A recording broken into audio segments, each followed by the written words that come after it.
اشهد ان لا الہ الا اللہ واشهد ان محمدا عبدہ ورسول اما بعد فاعوذ باللہ من الشیطان الرجیم بسم اللہ الرحمن الرحیم۔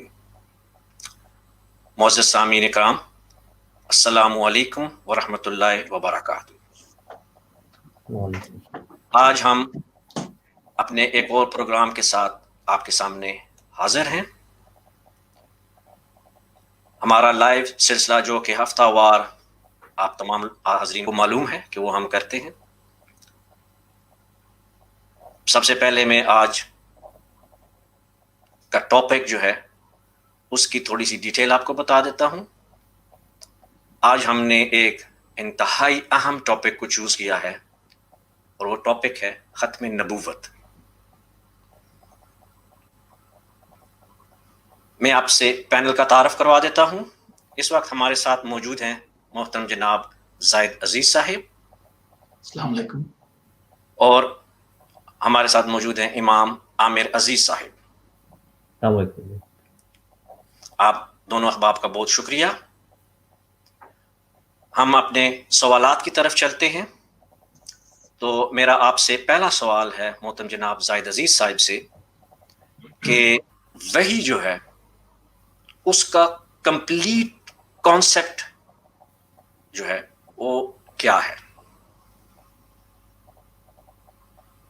بسم اللہ الرحمن الرحیم۔ یہ ضروری ہے یاد رکھنا کہ جو کچھ بھی روحانی درجات انسان حاصل کرے یا کر سکتا ہے، قرآن کریم کے مطابق وہ اسی کی تعلیم پر عمل کر کے ہو سکتا ہے۔ اور قرآن کریم میں بعض وعدے موجود ہیں اس کے پیراؤں کے لیے، اس کے ماننے والوں کے لیے، جن کو میں مختصر طور پہ آپ کو بتاتا ہوں کہ ایک یہ ہے اللہ ولی الذین آمنوا یخرجہم من الظلمات الی النور، کہ اللہ تعالیٰ جو ہے وہ مومنین کا ولی ہے اور وہ انہیں تاریکیوں سے نکالتا ہے روشنی کی طرف۔ پھر اور یہ سورۃ بقرہ میں ہے 257 آیت۔ پھر سورۃ یوسف میں نبی کریم صلی اللہ علیہ وسلم کو یہ حکم ہوتا ہے کہ لوگوں کو ھذہ سبیلی ادعو الی اللہ علی بصیرۃ انا ومن اتبعنی، کہ یہ کہو کہ یہ میرا راستہ ہے، یعنی یہ میری تعلیمات ہیں، ان کی طرف میں تمہیں اللہ تعالیٰ کی طرف مدعو کرتا ہوں۔ اللہ بصیرت، یعنی مجھے ایک اندرونی روشنی حاصل ہے، بصیرت، جس کی بنا پہ میں تمہیں اللہ تعالیٰ کی طرف دعوت دیتا ہوں۔ مجھے بھی انا و من اتبعنی، اور جو میرے پیرا ہوں گے ان کو بھی وہ بصیرت حاصل ہوگی۔ تو اسی طرح ہی ہے قرآن کریم کی سورۃ 58 میں آیت 22 میں یہ لکھا ہے نبی کریم صلی اللہ علیہ وسلم کو قبول کرنے والوں کے متعلق، آپ کے صحابہ کے متعلق، اولئک کتب فی قلوبہم الایمان وایدہم بروح منہ، کہ یہ وہ لوگ ہیں جن کے دلوں پر ہم نے، اللہ تعالیٰ نے ایمان لکھ دیا، اور پھر اپنی طرف سے، اللہ تعالیٰ کی طرف سے ان کو روح، یعنی ان کی روحانی تائید کی، ان کا تعلق اللہ تعالیٰ سے پیدا کیا، اس سے ان کی مدد کی، ان کے ایمان کو تقویت دی۔ اور جو آخری میں آیت پڑھوں گا، یا آیت کا ایک حصہ، وہ سورۃ یونس میں ہے، وہ سب سے زیادہ اس کے متعلق ہے۔ اولیاء اللہ کا ذکر کر کے یہ لکھا ہوا ہے لَهُمُ الْبُشْرَى فِي الْحَيَاةِ الدُّنْيَا وَفِي الْآخِرَةِ، کہ یہ جو ہیں اس امت میں جن کو قرآن کریم میں اولیاء اللہ کہا گیا ہے، ان کے لیے اس دنیا میں بھی بشارتیں ہیں اور آخرت میں بھی۔ تو یہ بشارتیں کیا ہیں، ان کے متعلق نبی کریم صلی اللہ علیہ وسلم کی یہ احادیث ہیں کہ ایک تو یہ ہے کہ آپ نے فرمایا کہ لم یبقى من النبوت الا المبشرات، یہ صحیح بخاری میں حدیث ہے کتاب التعبیر میں، کہ نبوت میں سے کوئی چیز بھی باقی نہیں رہی آپ کے آنے کے بعد، نبی کریم صلی اللہ علیہ وسلم کے بعد، سوائے وہ چیز جو مبشرات کہلاتی ہے. اور پھر اسی بخاری کی کتاب التعبیر میں آپ نے یہ فرمایا کہ جو مومن کا رویا یا آپ اسے خواب کہہ لیں جو ہوتا ہے وہ نبوت کے جو کہ 46 جو ہیں اجزاء ان میں سے ایک ہے یہ رویا سب. تو یہ بہت واضح ہے. اور پھر نبی صلی اللہ علیہ وسلم نے تو یہ صاف مثال بھی دی, وہ بھی صحیح بخاری میں یہ ہے کہ اس کی کتاب فضائل اصحاب میں حضرت عمر کے تحت کہ آپ نے فرمایا مسلمانوں کو تم سے پہلی امتوں میں محدث ہوا کرتے تھے, اگر میری امت میں کوئی ہے تو وہ عمر ہے. اور اس کے ساتھ ہی یہ روایت ہے اس کے یہ عبارت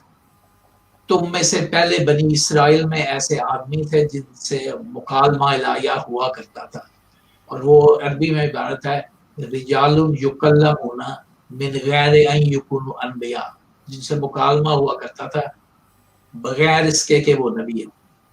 اور اگر میری امت میں ان میں سے کوئی ہے ایسا کوئی تو وہ عمر ہے.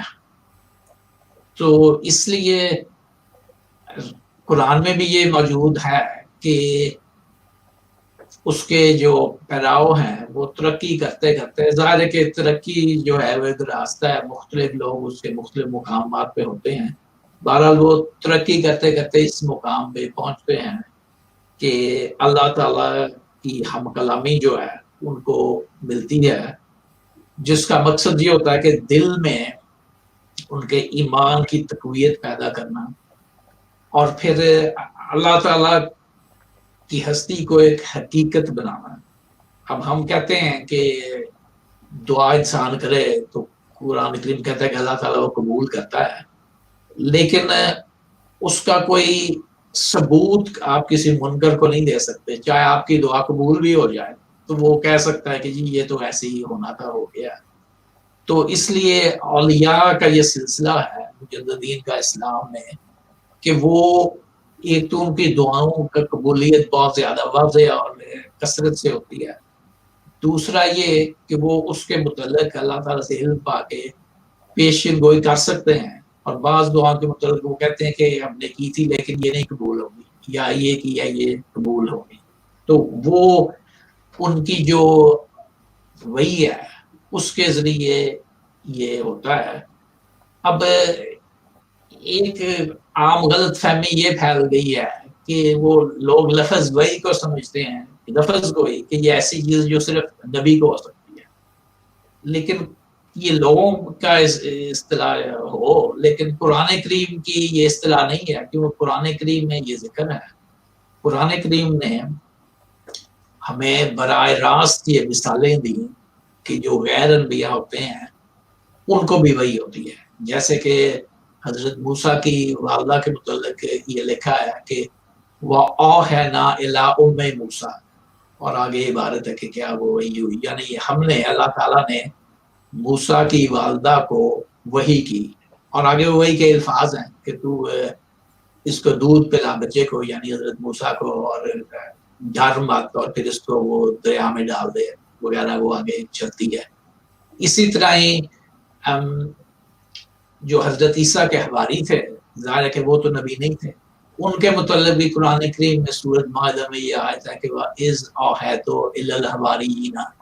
کہ جب میں نے حواریوں کی طرف وحی کی, أَنْ آمِنُوا بِي وَبِرَسُولِي, کہ اللہ تعالیٰ نے ان کے دلوں میں ان کی طرف بھی وحی کی کہ میرے پہ ایمان لاؤ, یعنی اللہ تعالیٰ پہ, اور میرے رسول پہ. تو اسی طرح آگے میں مثال کی تفاصیل میں نہیں جاتا, وہ بڑی لمبی ہے, وہاں وحی کا لفظ نہیں ہے. وہ جو سورۃ مریم میں حضرت مریم کا واقعہ ہے کہ اللہ تعالیٰ نے ان سے کلام کیا اور بتایا کہ جو مشکل اس کے حالات ہیں کیسے وہ کھا پی سکتی ہے وغیرہ, اور اس سے پہلے بھی وہ جو حضرت عیسیٰ کی پیدائش کی بشارت انہیں ملی, وہ ساری چیز موجود ہے. تو میں اس کو مختصر طور پہ ختم کرتا ہوں. لوگ کہتے ہیں کہ جی مثالیں رسول کریم کے صحابی جو تھے ان کو کیوں نہ